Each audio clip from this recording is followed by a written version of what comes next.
Olá pessoal, hoje 22 de julho de 2020.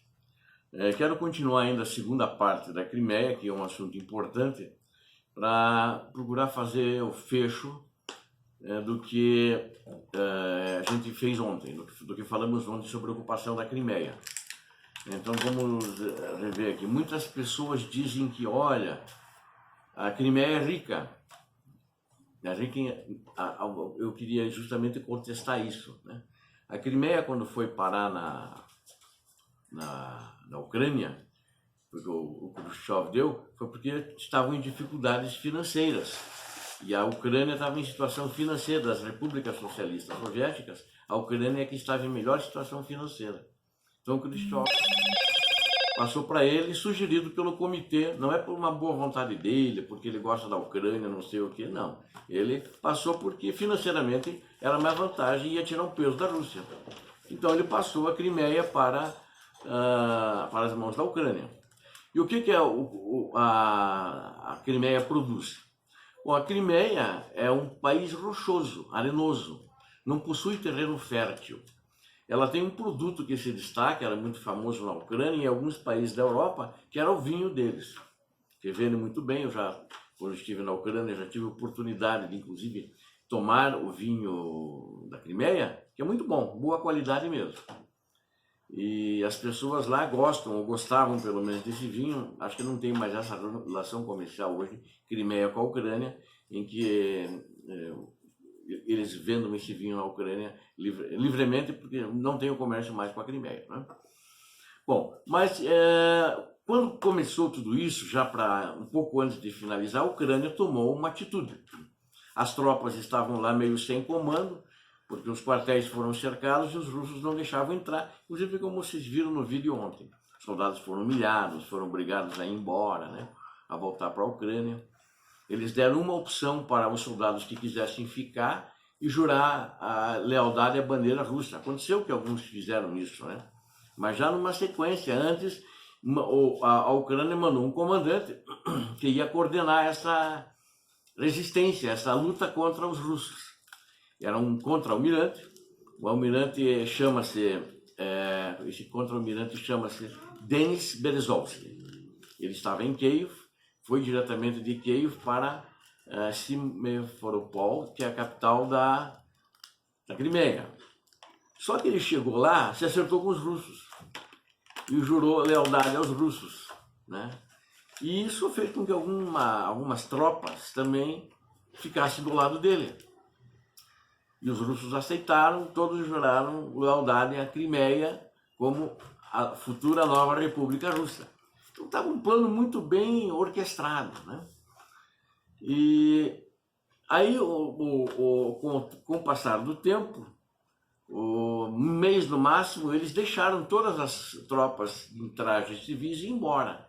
Muitos foram de ônibus, que tem alguns, né? Alguns de barco, como vocês viram no filme lá, na reportagem do Euronews que eu passei ontem. Né? Então, eles foram assim. Eu quero até citar um caso interessante ainda, no auge da disputa, já no início de março, eles cercaram a base aérea de Babek, que é próximo a Sevastopol, onde tinha alguns aviões cargueiros, né, naquela base. Aí mais ou menos uns 200 militares, né, chefiados por um oficial superior, mais graduado, com a bandeira na Ucrânia, e eles também levaram a bandeira soviética na frente e foram se dirigindo todos agrupados para entrar na base. Aí os russos deram alto para eles, já longe, eles não pararam, continuaram andando. Aí os russos atiraram para o alto. Aí eles chegaram próximo aos russos e esse oficial mais graduado foi conversar com o comandante, o oficial mais graduado russo que estava ali. Ele disse: puxa, o que está acontecendo? Né? Nós estamos vindo... o primeiro oficial russo perguntou: isso é uma provocação?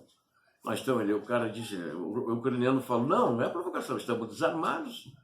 Vocês querem agredir a bandeira soviética também, que vocês sempre juraram lealdade? Nós estamos com ela aqui. Quando nós fomos nos jogos de Sochi, né, nós não levamos armas, e vocês trouxeram armas aqui para a Crimeia, contra nós. Aí o cara ficou meio assim. A reportagem diz que os militares ucranianos não entraram na base. Mas eles ficam, aí terminou a reportagem.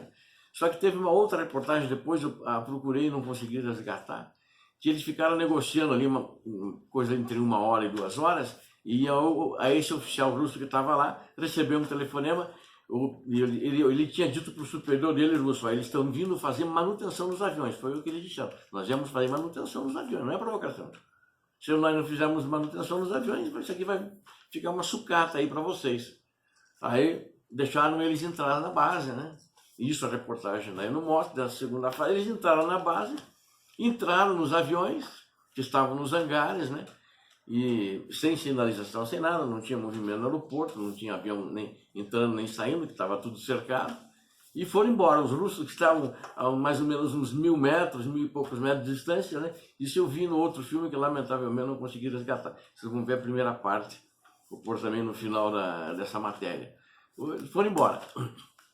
Então isso surpreendeu os russos, né? Mas, de fato, humilharam a Ucrânia, acho que a finalidade era essa, né? Morreram algumas pessoas, eu diria para vocês, morreu bem menos gente do que lá na Maidan, né? Na Maidan, na Praça da Independência, naquele Euromaidan, morreu menos gente. Mas foi uma coisa muito bem orquestrada. Por que foi muito bem orquestrada? Porque ao eles finalizarem mais ou menos aí no dia 2 de março, 3 de março, entre esse período, né? Depois foram fazendo vamos dizer assim, uma limpeza, mandando o pessoal embora, tirando as tropas ainda, a minoria que estava dentro dos quartéis, mandando para a Ucrânia. Já no dia 16 eles fazem uma eleição, um plebiscito, perguntando se você quer ser anexado à Rússia ou você quer continuar com a Ucrânia. Fizeram essa pergunta, 2 perguntas só, perguntas muito simples. E eles ganharam com 90%. Bom, primeiro que os russos, claro, eram a maioria ali. Apesar de ali ser uma terra dos tártaros, os tártaros representavam em torno de 12% a 14% da população. Eu já vou explicar por quê. Mas os tártaros também não foram votar, e tampouco os ucranianos, porque toda aquela movimentação, e esse plebiscito já foi muito em cima, eles sentiram-se muito intimidados, mesmo declarações, né? E muitos ucranianos depois foram embora, voltaram para a Ucrânia, embora que tenham ucranianos morando lá ainda. Porque tinham já seus interesses ali, casa, escola, filhos e tal, acabaram ficando. Mas eles ganharam, porque eles pegaram toda a população russa, que era em torno de metade, né? Aí pegaram todos esses forças de autodefesa, que eles disseram que eram forças locais, quando não eram, né? Como eles eram forças eram separatistas, como eles chamam, separatistas todos foram votar. E lá a eleição é assim, né? Você se inscreve para votar. Então tem um prazo lá, ninguém é obrigado a votar. Em qualquer eleição, para presidente, para prefeito da cidade, para a Câmara de Deputados, você se inscreve para votar. E aí os ucranianos não foram votar e os tártaros também não foram votar. Embora que, computando essa maioria, eles ganhariam de qualquer jeito. Mas ganhariam talvez ali com 60%, alguma coisa assim, porque os ucranianos representavam 30% da população. E hoje, acredito que é bem menos, não sei exatamente o que é esse número hoje. Então foi um golpe, uma coisa muito orquestrada para ter essa Crimeia, que a única importância na Crimeia, basicamente, é essa saída estratégica para o Mar Negro e a ligação entre o Mar Negro e o Mar de Azov, que eu quero mostrar para vocês agora e vou comentar no mapa que vou mostrar a seguir. Deixa eu passar para o mapa aqui, só um minutinho, já vou. Bom, então, esse é o mapa, né? Vocês podem ver que a Crimeia é uma península, né? Ela é ligada por uma pequena faixa de terra com a Ucrânia, né? Nessa direção aqui, né? E tem 2 principais estradas que ligam com a Ucrânia, que é aquelas que eu falei ontem, que elas foram bloqueadas. Nós temos aqui a base de Sevastopol, que é aqui. Depois eu vou fazer um círculo em volta de Sevastopol, né? Simferopol, que é a capital da Crimeia, né? E também temos aqui, nessa região aqui, um porto de Teodósia, né? Essa região aqui próxima aqui.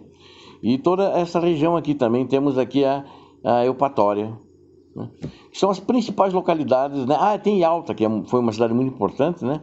Depois da Segunda Guerra Mundial, as margens do Mar Negro, onde o Churchill com Roosevelt e com Stalin se encontraram para definir um novo mapa geopolítico mundial, né? Quem ficava com o quê, como é que seria o relacionamento depois da guerra. Então é uma cidade muito importante. Reuniram-se aqui, que antigamente era a URSS, ou seja, a União Soviética. Então este é aqui. E agora vocês vejam aqui. Eu vou mostrar também uma foto para vocês que eles fizeram uma ponte. Então para a Ucrânia não deixava passar. Depois que eles pegaram, né? Depois que eles fizeram a anexação, isso rapidamente após o plebiscito, já o presidente Putin assinou um decreto dizendo que agora a Crimeia era parte da Rússia. Então eles fizeram uma ponte para ir para a Rússia, né? Aqui sobre o Estreito de Kerch. Então isso aqui é o Estreito de Kerch, né? Então o Estreito de Kerch tem uma ponte aqui de 18 quilômetros. A ponte é ferroviária e rodoviária. É a maior ponte da Rússia e, pelo que me consta, também é a maior ponte da Europa. Não tem uma ponte tão grande assim na Europa. São 18 quilômetros, é muito bonito. Tem uma foto, eu vou mostrar para vocês também. Essa foto eu tirei da agência de notícias Sputnik. Eu copiei deles, o crédito é deles da foto. Uma foto, o fotógrafo tirou bem tirada, porque não tinha mais trânsito de mercadorias, que antes era via terra, via ferroviária, rodoviária, que passava pela Ucrânia, e aí terminou. Então é isso aí. Agora vamos voltar aqui mais um minuto para o vídeo, né? E já aí em seguida eu vou mostrar o filme para vocês.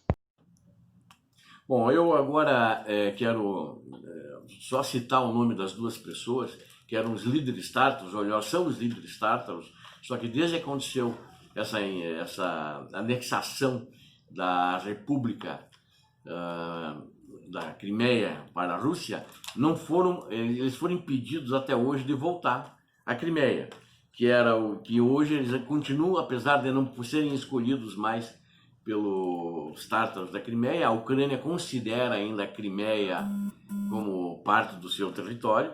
Nos mapas nada mudou, né? Na prática está na Rússia, a Rússia considera a Crimeia parte da Rússia, está nos mapas da Rússia. Mas então a Ucrânia manteve os representantes da Crimeia no parlamento, que é o senhor Mustafa Dzhemilev e Rafat Chibaro. São essas duas pessoas. Agora, os outros países do Ocidente, da União Europeia, dos Estados Unidos, Canadá, não consideram a Crimeia russa. Consideram que, de fato, houve uma ingerência russa, que a Rússia invadiu e anexou indevidamente. Então, nos mapas deles também não constam a Crimeia como russa, mas sim como ucraniana. Então é assim que a coisa está, um impasse. Mas como a Rússia já construiu uma ponte, ela já tem, né? Ela começou a fazer raízes muito profundas, né? E ela está considerando que apenas esses últimos 50 e poucos anos, ou 60 anos que ela está com a Ucrânia, está desconsiderando isso. E como ela entrou lá pelo ponto estratégico do porto de Sevastopol, essa região estratégica, e a saída deles para o Mar Negro, vai ser difícil, eu acredito, voltar para a Ucrânia. E talvez fosse até possível ter negociado, mas eles não quiseram negociar e deram um troco à perda que eles tiveram na Maidan. Um troco não só para a Ucrânia, mas um troco para a União Europeia e um troco para os Estados Unidos, né? Que talvez isso seja um café pequeno para todo o emaranhado geopolítico de interesses da Rússia no mundo e do interesse dos Estados Unidos no mundo e da União Europeia, né? Que a gente vai discutir esse assunto em outros vídeos.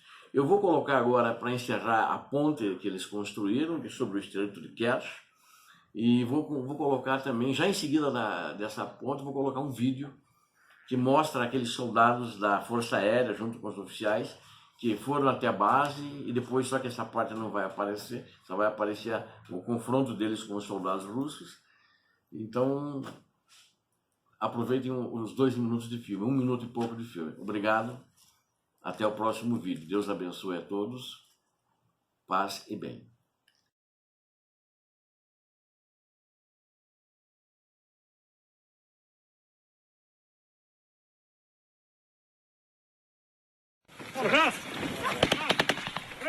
As armas já ribombam na Crimeia. São os primeiros sons e imagens de tiros na península separatista da Ucrânia que chegaram às redações. Para já, as forças pró-russas só dispararam para o ar quando um grupo de militares e cidadãos ucranianos tentou alcançar a base aérea ucraniana de Baalbek esta terça-feira. Seguiram-se momentos de grande tensão. Não avancem mais ou vamos disparar para os pés, avisou um miliciano. Após alguns apelos à calma, um militar ucraniano, cuja unidade ainda tem a insígnia soviética, afirmou: "Estamos em direto na televisão. Esta é uma bandeira soviética. Vão disparar contra a bandeira soviética?" Na troca de palavras que se seguiu, o militar ucraniano lamentou que duas nações irmãs estejam prontas para lutar por causa do interesse de um homem político. O miliciano pró-russo sentiu-se provocado e o ucraniano apressou-se a dizer que o seu grupo veio sem armas para se apresentar ao trabalho no aeroporto e que os ucranianos não foram para Sochi ou Anapa com armas como o seu interlocutor está a fazer. Os ucranianos acabaram por não conseguir chegar à base aérea. O aeroporto militar de Baalbek, próximo da base naval de Sebastopol, está cercado desde o final da semana passada por homens armados que envergam uniformes sem insígnias e que se deslocam em veículos com matrícula russa. Kiev afirma tratarem-se de soldados russos que continuam a controlar a pista do aeroporto militar ucraniano.